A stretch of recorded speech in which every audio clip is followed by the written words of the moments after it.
Alors, on va passer à la cardioïde, mais juste, je me rends compte, j'ai oublié de vous dire pourquoi on avait le coefficient 8 intégrale des pi sur 4 pour la longueur de l'astéroïde. Bah, vous voyez bien qu'il faut prendre 8 fois la longueur de cette arche-là. 1, 2 fois 4.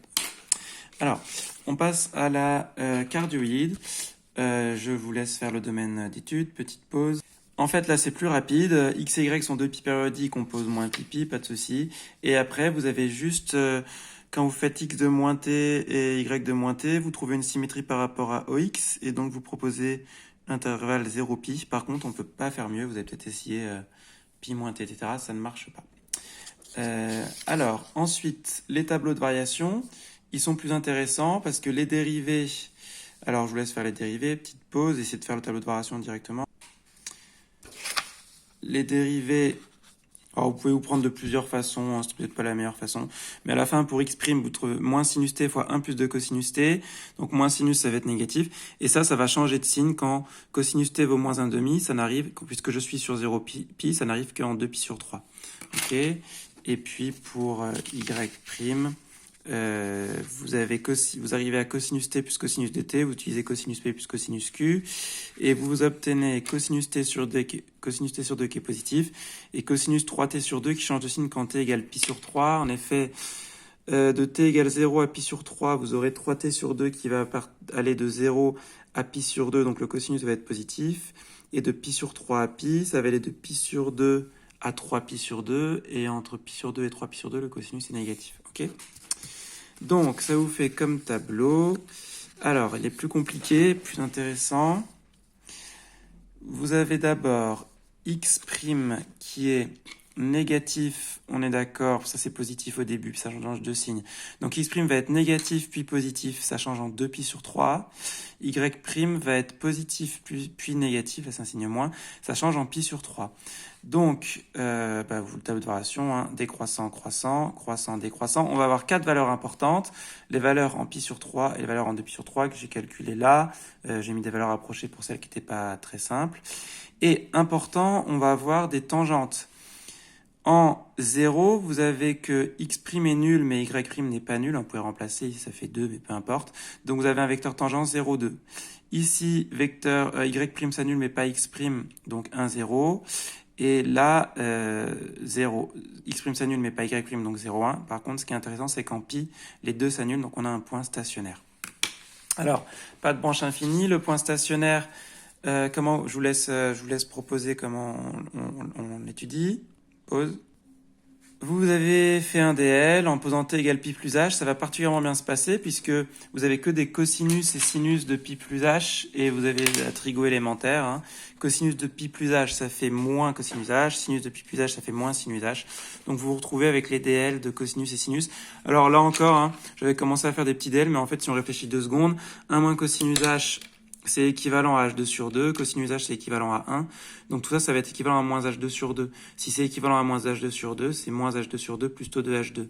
Alors que pour le sinus, ça va être, pour le y, il va avoir du h3, et donc on va déjà avoir, on voit que ça va être, on va avoir ça va suffire.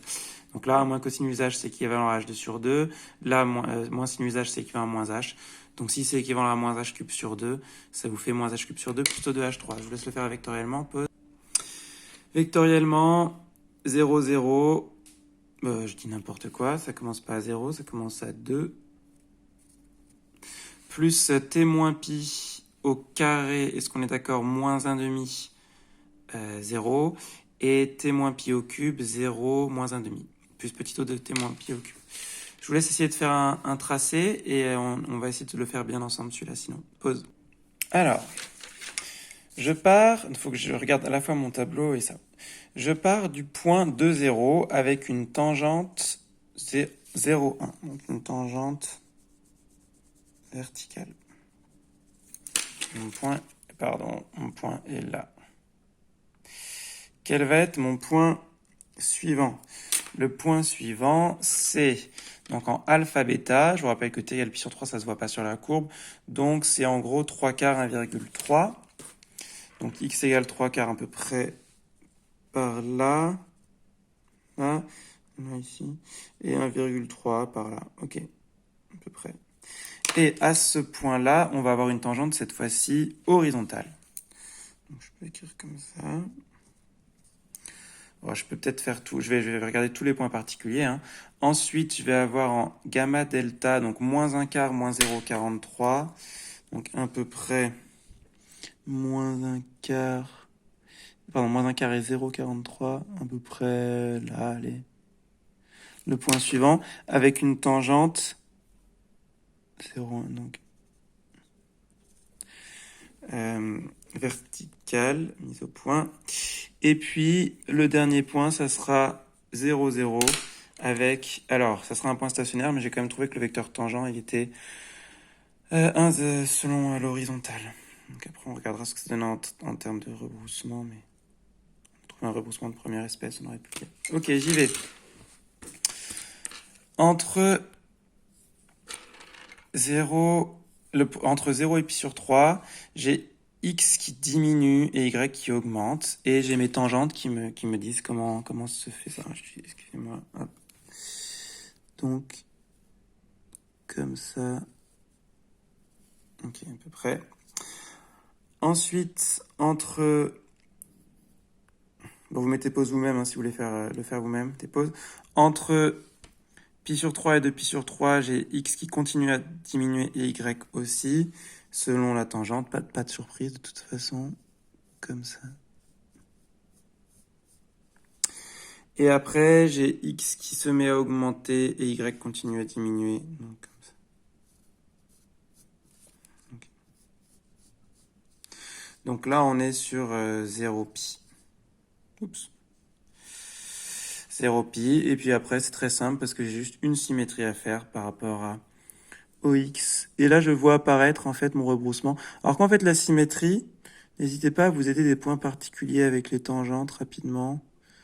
C'est quand même agréable. Et donc, ici.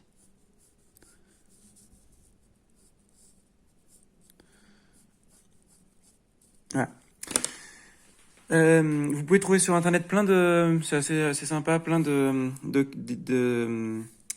d'exemples pratiques de l'astroïde, de la cardioïde, de la cycloïde. Vous trouvez sur des sites, je vous enverrai les liens à quoi ça correspond, les trajectoires auxquelles elle correspond en vrai. Donc voilà pour la cardioïde.